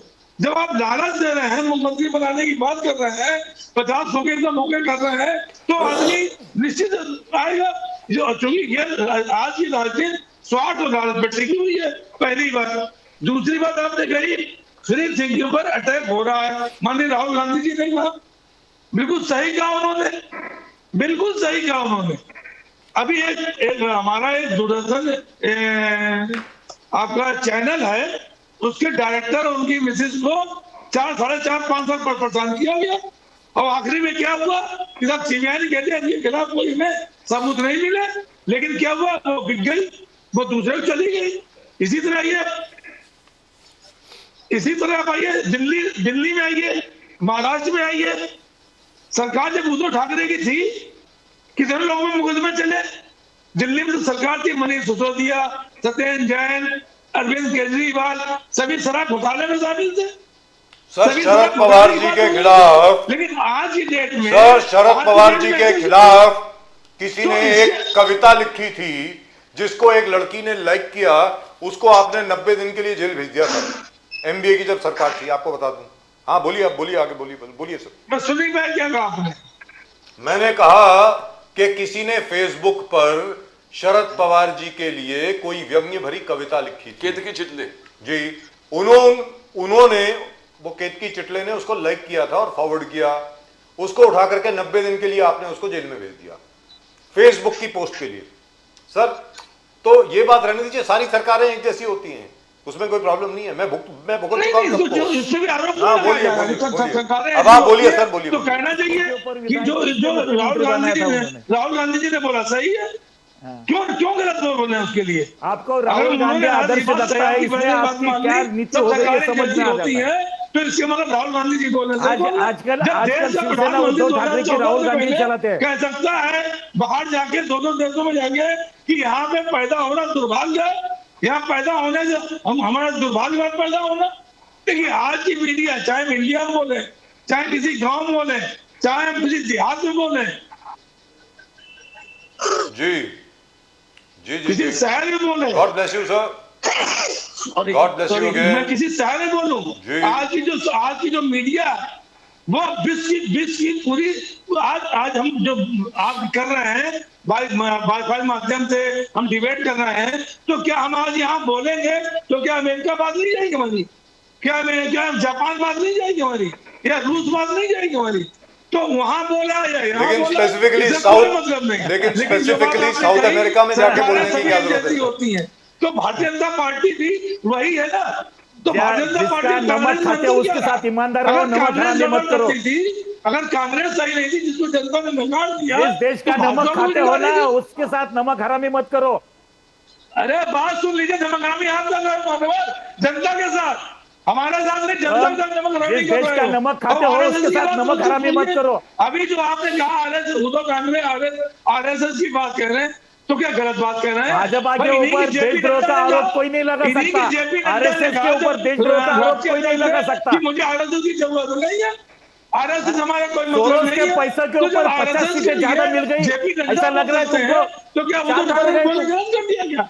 मुझे प्रदीप जी जो देश बजाज की तरक्की बात कर रहा है बता वो दीजिए देखने मुझे। की आंख जब चाहिए, आरएसएस वो के लिए समझने JP की नड्डा बुद्धि कह सकते चाहिए। हैं कि हमें आरएसएस की जरूरत नहीं है, जिस तरह से इसका देश मतलब का ना उनकी विकास नीतियों की हुआ है, जरूरत, ना उनके किसी और चीज सिद्धांतों की जरूरत है, तो आप कैसे कर सकते हैं? उद्धव ठाकरे ने गलत बोला, इस पर डिबेट होना चाहिए। JP नड्डा राहुल गांधी का आपके आदर्श बन गए। लेकिन यही अंतर है, बस यही अंतर है। सब उद्धव ठाकरे, हम भी आपका RSS में गए पूरी हैं, जिंदगी लेकिन 10 काम में से आ गई 15 देश सालों में के। RSS की राहुल गांधी कोई आपको शाखा आदर्श नहीं लगते लगी हैं ना? RSS की कोई शाखा नहीं लगी है। वाह, वाह। RSS भी एक नाम है बस, उसके पिछले काल है उसमें नाम हो जब सकता उद्धव है, ठाकरे लेकिन को पिछले राहुल 15-20 गांधी साल से आदर्श लगने लगे ना, RSS की देश भर उसी में दिन कहीं महाराष्ट्र कोई धर्म शाखा खत्म नहीं हो चल गया। रही है।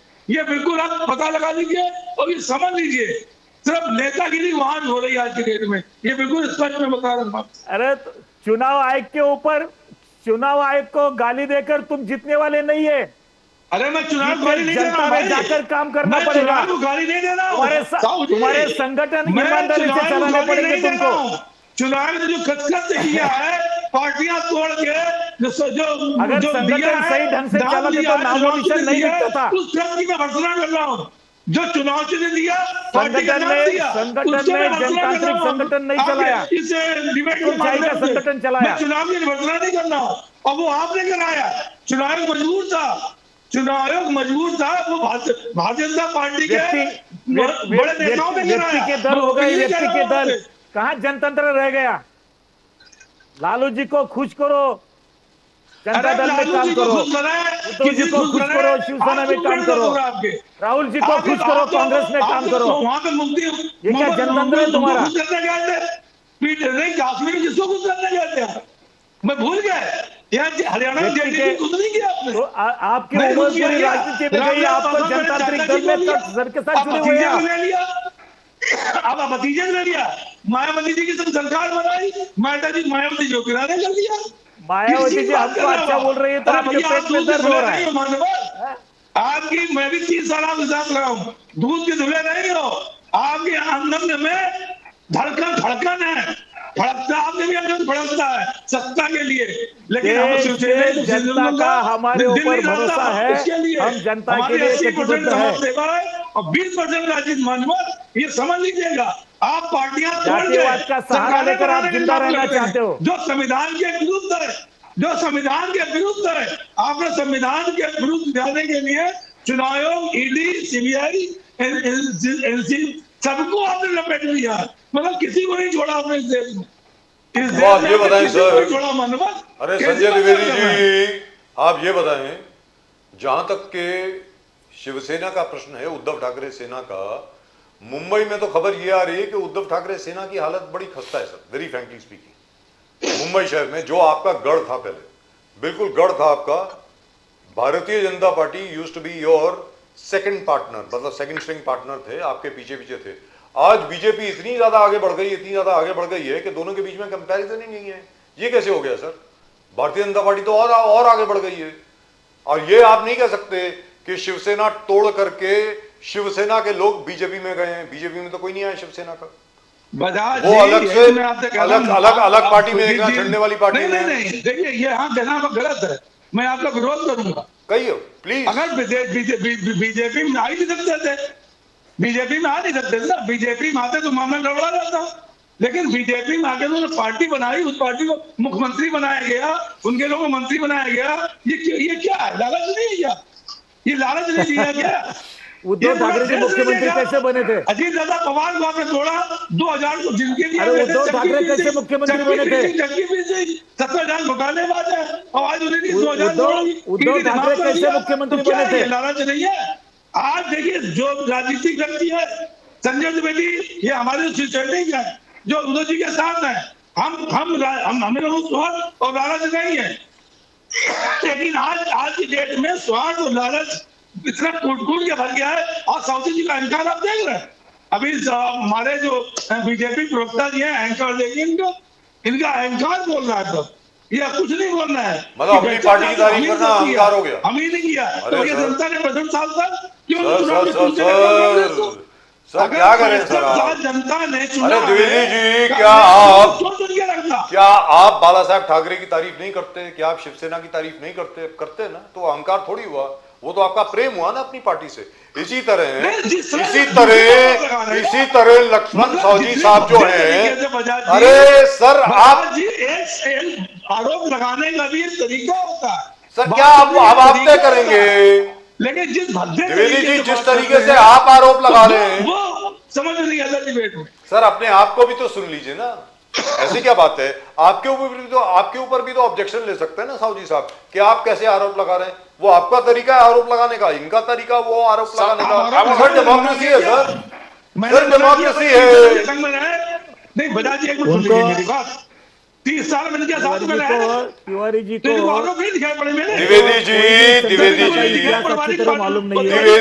द्विवेदी जी राजनीतिक कोई अभ्यास नहीं है उनका।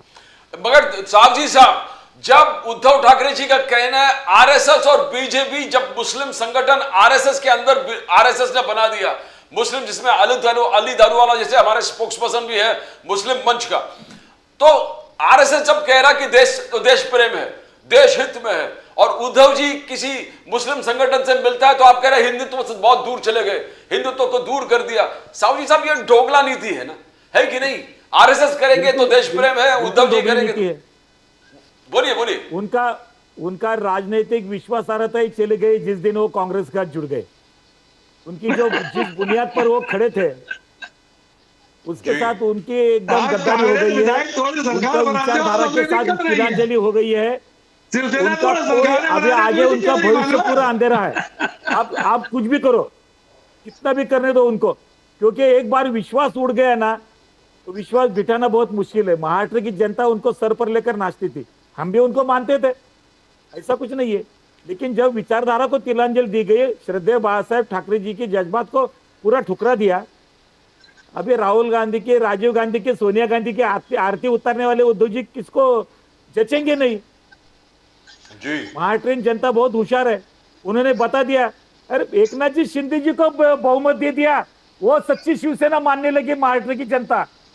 ये नकली शिवसेना है उद्धव ठाकरे, ये राहुल सेना है, अभी कांग्रेस की बी टीम है उद्धव ठाकरे की सेना।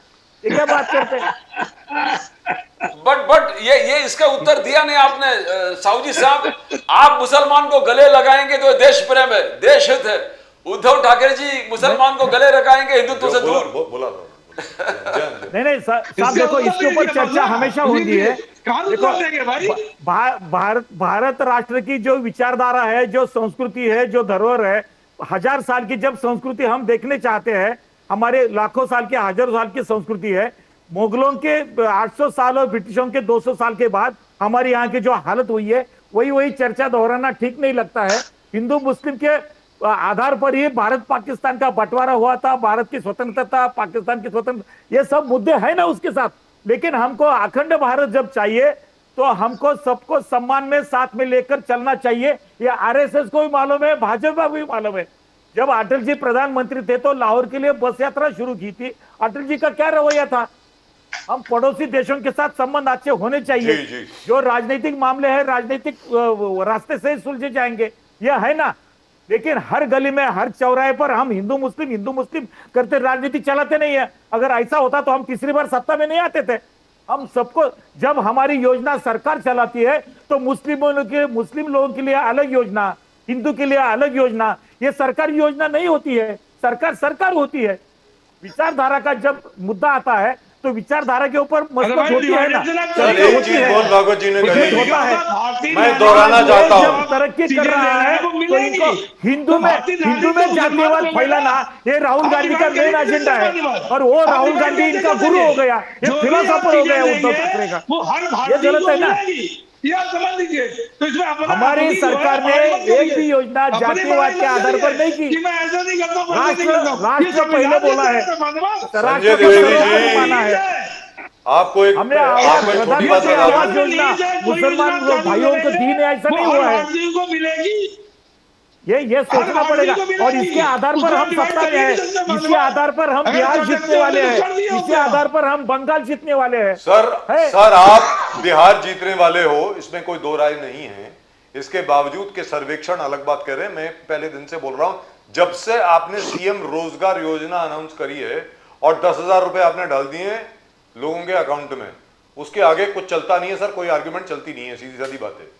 तो आप बिहार जीत जाएंगे और इस बार नीतीश कुमार जी मुख्यमंत्री नहीं होंगे, कोई बीजेपी का आदमी मुख्यमंत्री बनेगा। हो सकता है कोई महिला भी बने, कोई बहुत बड़ी बात नहीं है। और कौन महिला है वो 2 या 3 नाम जो हैं वो शॉर्टलिस्ट भी कर दिए गए हैं। शायद बिहार में राबड़ी देवी जी के बाद दूसरी महिला मुख्यमंत्री बनेगी, ये भी हो सकता है, कोई बड़ी बात नहीं है। लेकिन मैं चलते चलते एक छोटी सी बात कहना चाहता हूं।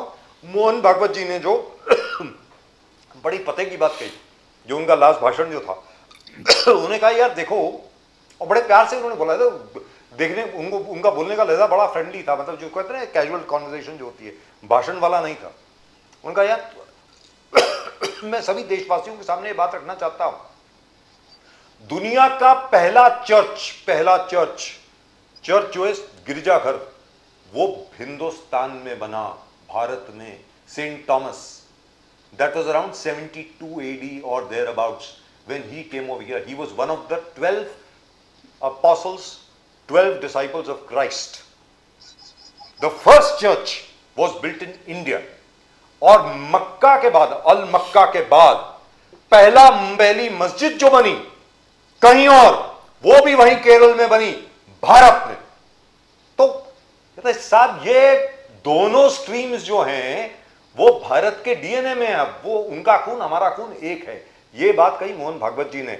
तो कोई अगर ये समझता है कि मुसलमान यहां से चले जाएंगे, कहीं जाने वाले नहीं है, हम सबको साथ में ही रहना है, ये मोहन भागवत जी ने कहा। एक बार नहीं 10-15 बार दोहराया है। अब लोग अगर ना माने तो ना माने, क्या कर सकते हैं उसके बारे में भैया। That's it. Thank you gentleman, thank you very much. I hope we'll have a much stronger India, a great India. That's all that we pray for. फिर भी ये आरएसएस को जातिवादी ठहराने में तुले हुए है ना, जिनका गुणगान गा रहे हैं कांग्रेस जिनके साथ वो कर्नाटक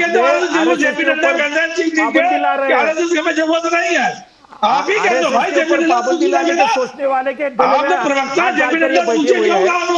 और किसे कहने में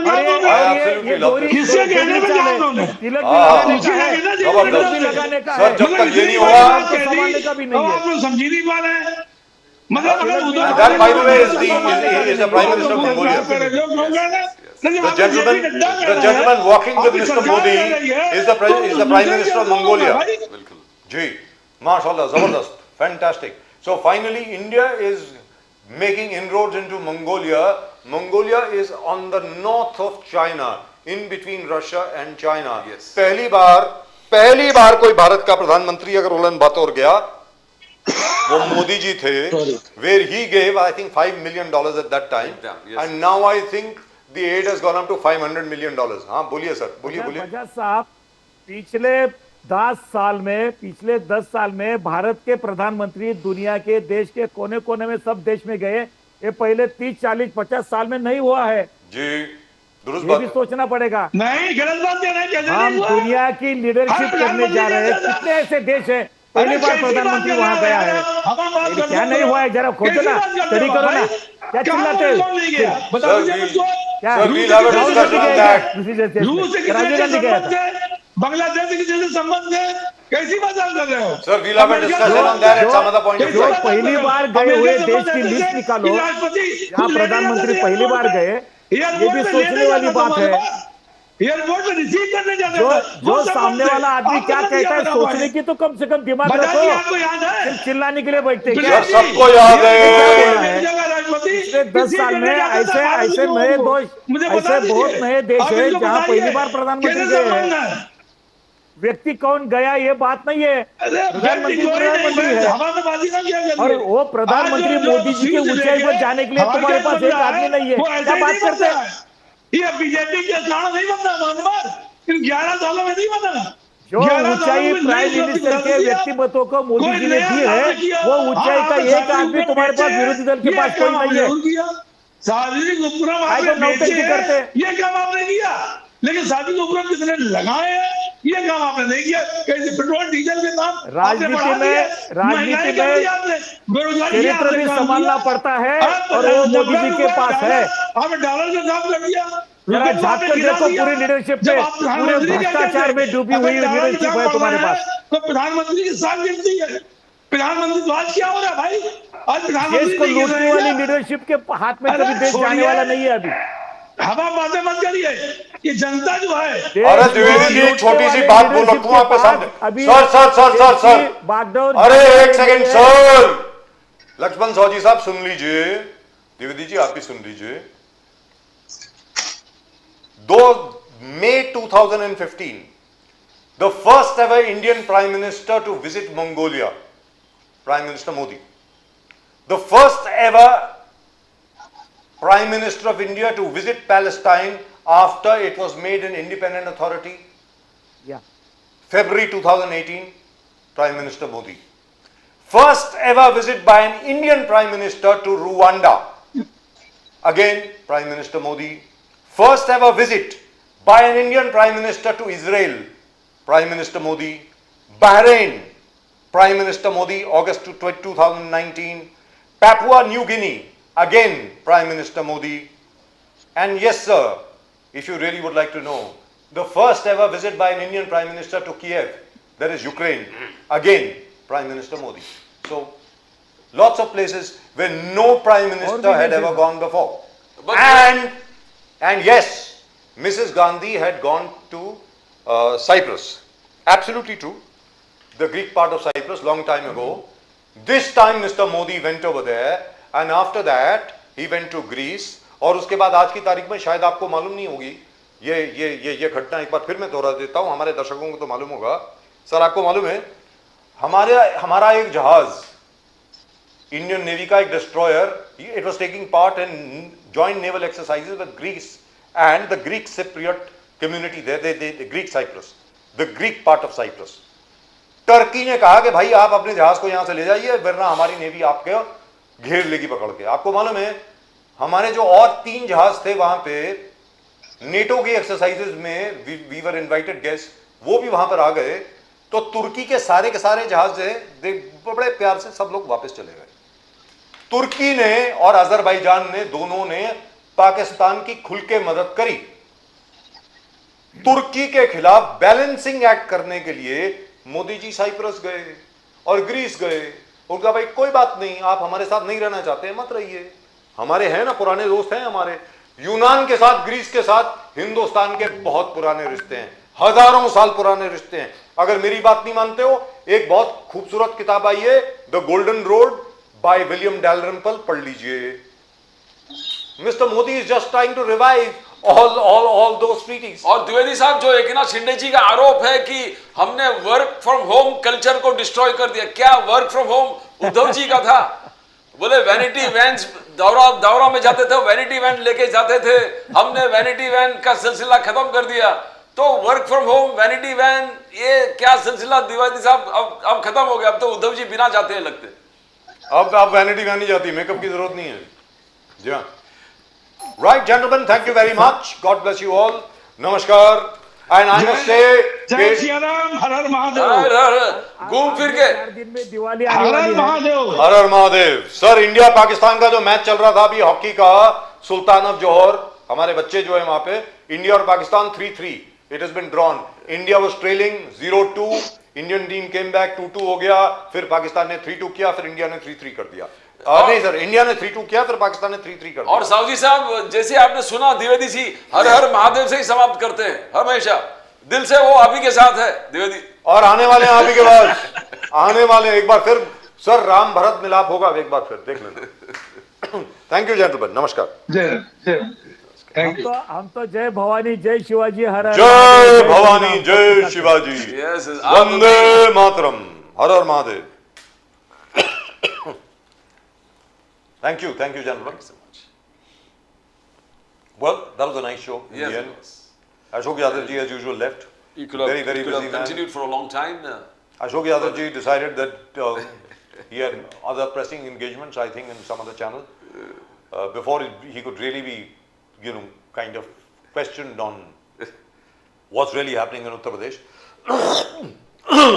Because जो NCRB डेटा आप कोट करते हैं ना प्रदीप जी, बिल्कुल sir. For example NCRB data जो होता है, it talks about the maximum number, the total number of crimes which have been registered in a particular state. अब Uttar Pradesh is the most popular state in the country, सबसे ज्यादा बड़ी population उसकी है, लिहाजा वहां पे क्राइम भी ज्यादा होंगे। What you have to look at is crimes per 10,000, crimes per 20,000, rapes per 10,000, rapes per 20,000, rapes per 1 lakh. Chunke otherwise what happens is, suppose there is a small state, say a state like Goa. Goa, by the way, much safer. It's a very, very small state. Naturally, the number of crimes will be much less. What we have to look at is the ratio. How many rapes per 100? Per 1,000, per 10,000. Now, in that sense, those NCRB figures have to be studied properly, and then we can have a discussion on that. And otherwise also the economic data, Ji. the security, how the feel-good factor of the people, it's all-time high in Uttar Pradesh is concerned. The figures work for them, the economic data work for them, and then you can see it.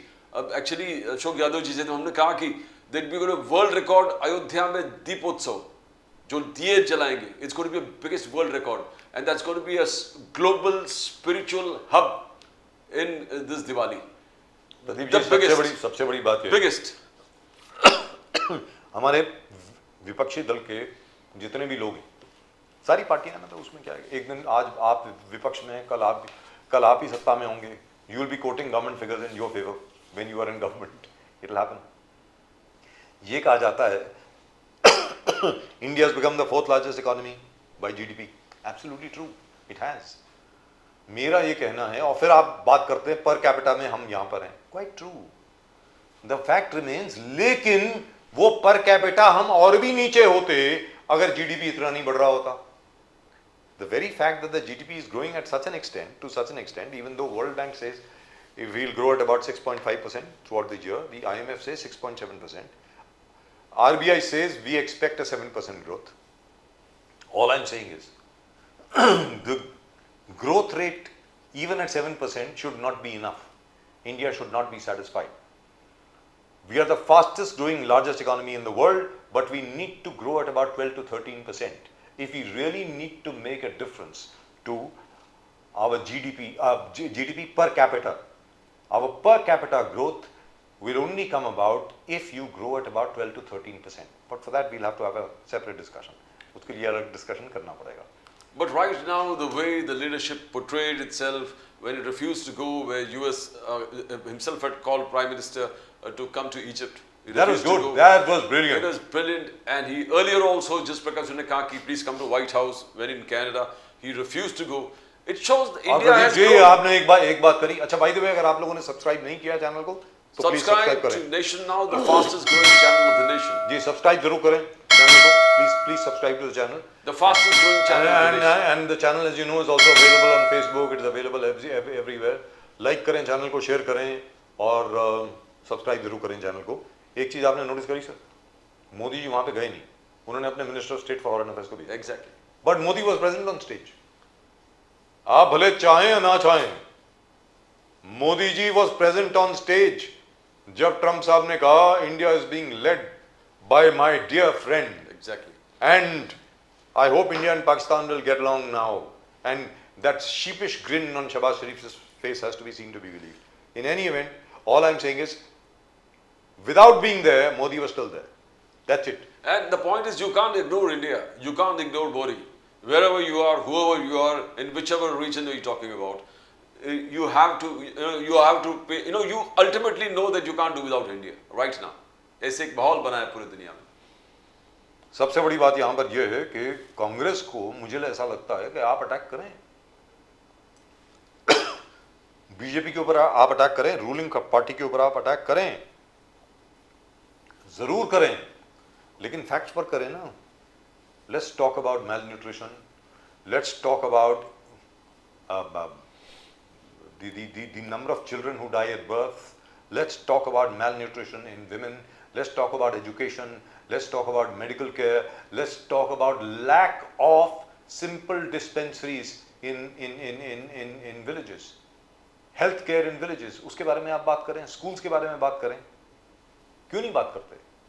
मेरा ये कहना है कि ये सब आप जो मतलब चीजें हैं जिसके ऊपर आप मोदी को अटैक कर रहे हैं, you are actually helping Mr. Modi. Rightfully speaking, it is my personal belief that the opposition should carry out a full-fledged campaign about how India is lagging behind in medical facilities, in mohalla clinics, or you want to call them whatever dispensaries or whatever it is you want to call them, and basic medical care. आज भी, for example, I still believe कि आम आदमी party ने जो फरिश्ता scheme शुरू करी थी दिल्ली में, वो they should implement it again, और वो हर जगह पे लागू होनी चाहिए कि कहीं पर भी आपको कोई एक्सीडेंट विक्टिम मिलता है, आप उसको उठाइए, आप उसको पुलिस स्टेशन में लेके जाइए, और पुलिस स्टेशन से 2000 रुपए आप कलेक्ट करके लेके जाइए. मतलब ऐसे होना चाहिए. These are the things which are very very important. लेकिन आप क्या कर रहे हैं? मोदी जी को कहां पे आप अटैक कर रहे हैं? Democracy in danger, free speech नहीं है, ये नहीं. अरे भाई, आपके टाइम पे थी क्या?